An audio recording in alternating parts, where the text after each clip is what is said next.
Mari berdoa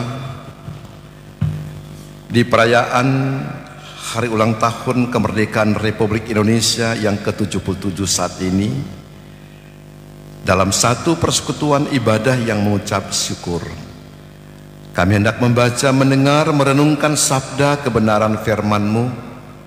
Ya Roh Kudus, tetaplah berkuasa atas kami, agar kebenaran firman yang hendak kami baca, dengar, renungkan bersama akan tinggal diam bersama kami, dan firman-Mu itu akan kami lakukan dalam kehidupan kami di hari ini, besok, bahkan sampai pada masa yang akan datang. Berfirmanlah Engkau saat ini Bapa, kami siap sedia mendengarkan firman-Mu. Amin. Galatia pasal 5 ayat 13 hingga ayatnya yang ke-15. Galatia pasal 5 ayat 13 hingga ayatnya yang ke-15, bagian perikop tentang kemerdekaan Kristen. Firman Tuhan berkata begini: saudara-saudara, memang kamu telah dipanggil untuk merdeka, tetapi janganlah kamu mempergunakan kemerdekaan itu sebagai kesempatan untuk kehidupan dalam dosa, melainkan layanilah seorang akan yang lain oleh kasih. Sebab seluruh hukum Taurat tercakup dalam satu firman ini, yaitu kasihilah sesamamu manusia seperti dirimu sendiri. Tetapi jikalau kamu saling menggigit dan saling menelan, awaslah supaya jangan kamu saling membinasakan. Demikian firman Tuhan. Salam aleichem. Merdeka, merdeka, merdeka, merdeka, merdeka, merdeka. Luar biasa, hari ini kita merayakan kemerdekaan Republik Indonesia ke-77 tahun. Dalam pengakuan iman Kristen bahwa kemerdekaan yang dialami oleh bangsa negara kita itu tidak lepas dari campur tangan Tuhan. Jadi sekali lagi saya katakan bahwa kemerdekaan yang diraih oleh bangsa dan negara kita itu tidak lepas dari campur tangan Tuhan. Why? Kenapa? Orang kesiang cuma dengan bambu runcing, dengan peralatan persenjataan yang tidak modern dibandingkan dengan Jepang pada waktu itu, yang memiliki peralatan persenjataan yang sangat luar biasa. Orang cuma bambu runcing. Jadi kadangkala baru mau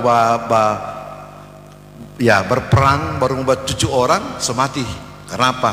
Peluru lebih dulu yang masuk tubuh para pejuang. Tetapi saudara, oleh karena rahmat Tuhan yang Maha Kuasa, maka Tuhan menggerakkan sekutu waktu itu, yaitu Amerika, untuk mengebom Hiroshima dan Nagasaki.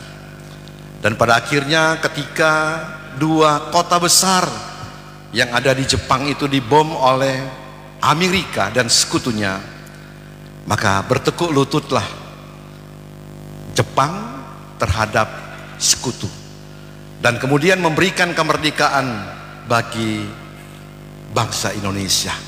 Sehingga setiap tanggal 17 orang merayakan peristiwa agung, peristiwa mulia, di mana campur tangan Tuhan luar biasa untuk bangsa dan negara kita. Dan hari ini kita memperingati 77 tahun kemerdekaan Republik Indonesia dengan pembacaan dalam Galatia pasal 5 ayat 13 hingga ayatnya yang ke-15. Di sini menceritakan tentang kemerdekaan. Jadi saya melihat di kamus besar bahasa Indonesia, kemerdekaan itu bisa berarti tentang kebebasan, bebas. Nah, apa yang dimaksud dengan Rasul Paulus tentang kemerdekaan? Jadi saya mau antar kita semua untuk memahami kemerdekaan yang dimaksud oleh Rasul Paulus yang dia sampaikan kepada jemaat yang ada di Galatia, yaitu kemerdekaan dari yang namanya hukum Taurat. Saudara sudah tahu, hukum Taurat itu dikatakan tidak boleh dilanggar seiota pun, setitik pun tidak boleh dilanggar oleh manusia. Artinya bahwa 99 kebaikan yang sudah dilakukan oleh manusia, tetapi ketika ada satu kesalahan manusia, maka 99 kebaikan itu akan lenyap. Saya pernah jelaskan di sini toh, kalau orang bikin cookies cake pakai 10 telur, 9 telur itu bagus, tetapi 1 telur yang busuk, maka itu tidak dapat dipergunakan atau merusak adonan yang telah dibuat.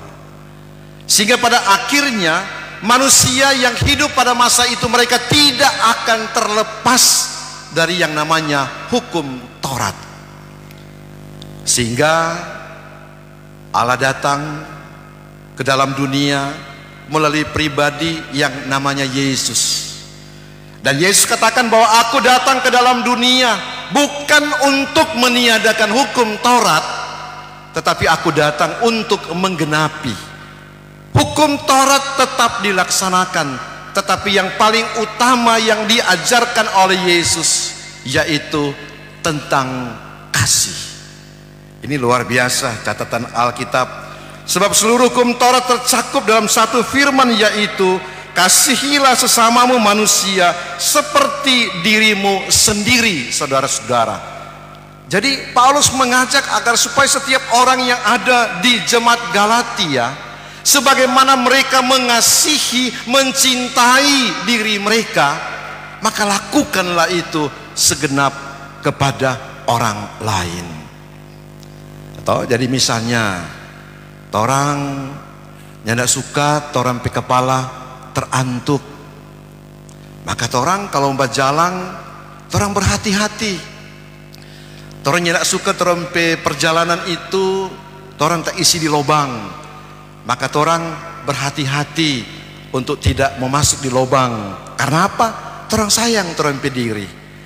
Orang tidak suka mencelaka. Nah, ketika orang sayang orang pe diri, orang tidak suka celaka, maka orang jangan buat itu kepada orang lain. Jangan mencelakakan orang lain. Ketika orang pe diri tidak ingin disakiti oleh diri sendiri, janganlah itu buat kepada orang lain. Ini sangat luar biasa, saudara, ajaran yang disampaikan Paulus kepada jemaat di Galatia.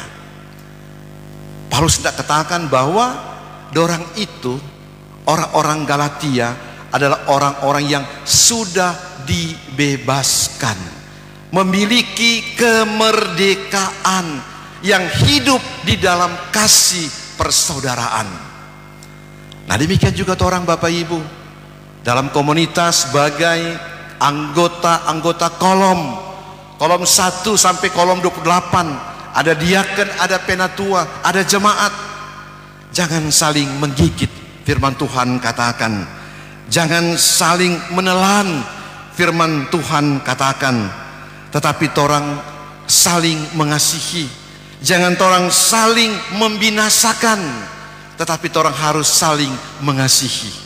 Ternyata kote di Galatia saling menggigit, saling menelan, saling membinasakan itu sedang sementara terjadi. Sehingga Paulus dia harus menyampaikan surat ini, sehingga hal-hal yang tidak berkenan itu jangan dilakukan oleh jemaat Galatia. Nah, demikian juga orang saudara dalam kehidupan orang, ya orang diingatkan untuk supaya tetap orang berprinsip pada kasih Kristus. Kasih kan yang diajarkan oleh Yesus itu ada kasih agape, ada kasih storge, ada kasih philea, ada kasih eros. Jadi 4 kasih ini yang paling utama itu kasih agape. Kasih agape itu kasih yang sempurna, kasih yang tidak pernah meminta balas. Apalagi kehidupan suami dan istri harus diperlukan kasih agape, kasih yang tidak pernah meminta balasan. Terkadang ada orang bilang begini, aduh pendeta, kita sangat sayang, kita cinta pada dia, mar dia tidak sayang, dia tidak cinta pada kita. Kita sangat peduli, kita care pada dia, tetapi dia tidak peduli, dia tidak care pada kita. Kita taruh kira pada dia, memperhatikan pada dia, tetapi dia tidak taruh kira, tidak perhatikan pada kita. Berarti kasih yang dia bikin itu bukan kasih agape. Kalau dia kasih agape, ketika orang memperhatikan orang, kalau orangnya nak perhatikan pada orang, kasih agape bilang jangan orang menuntut. Oh, ketika orang melepaskan pengasihan, melepaskan pengampunan, tidak usah orang minta lagi. Dia melepaskan pengasihan, pengampunan pada orangnya, tidak usah. Ini yang namanya kasih agape, kasih yang sempurna, yang mengikat kehidupan orang-orang percaya. Nah, ketika orang mengisi kemerdekaan kebebasan di tahun 2022, maka firman Tuhan mengajak orang semua untuk hidup dalam kemerdekaan, hidup dalam kebebasan, tetapi kebebasan yang dimaksud bukan kebebasan yang mendatangkan dosa. Secara politis, saudara-saudara, orang pernah mengalami era yang namanya Orde Lama, Orde Baru, Orde Reformasi. Orang pernah melihat dan melewati semuanya itu.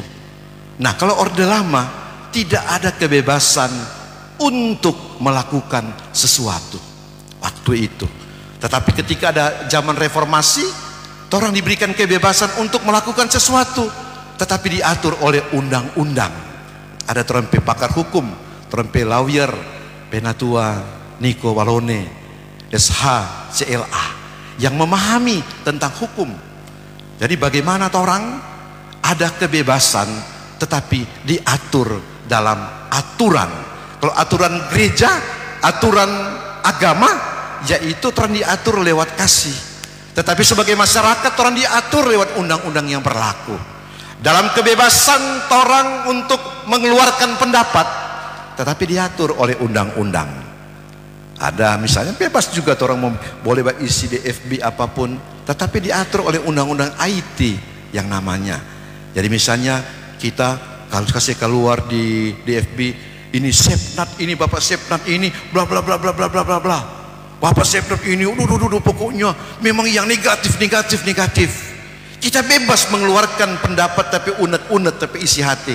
Tetapi kita diatur oleh undang-undang IT. Kita bebas untuk menceritakan, oh ini terempe Ibu Eng, begini. Bebas kita menyampaikan. Tetapi diatur oleh undang-undang. Pendeta saya bilang itu fitnah. Pendeta sampaikan itu hoax. Diatur oleh undang-undang. Itu fitnah, itu 6 tahun penjara Bapak Ibu. Jadi ini aduh, hati-hati sekali itu fitnah itu. Itu 6 tahun penjara, kurungan badan. Fitnah cuma gara-gara apa? Gara-gara mulut, badan binasa. Nah sekarang hati-hati, gara-gara handphone toh, gara-gara ini jari-jari, karena gara-gara jari-jari maka orang akan kena hukum. Nah, orang hidup dalam dunia merdeka, bebas mengeluarkan pendapat, bebas untuk melakukan sesuatu, tetapi ada yang mengikat orang. Sebagai masyarakat, orang diikat dengan undang-undang yang berlaku. Jadi ada KUHP, tetapi sebagai warga gereja, orang diatur dengan yang namanya firman Tuhan. Gomblo bilang toh, racun di tangan kananmu, madu di tangan kirimu, mana yang kau pilih? Racun atau madu, kehidupan atau kematian, berkat atau kutuk? Saya sarankan orang pilih madu, bukan racun. Pilih berkat, bukan kutuk. Pilih kehidupan, bukan kematian. Selamat merayakan ulang tahun kemerdekaan RI yang ke-77. Amin.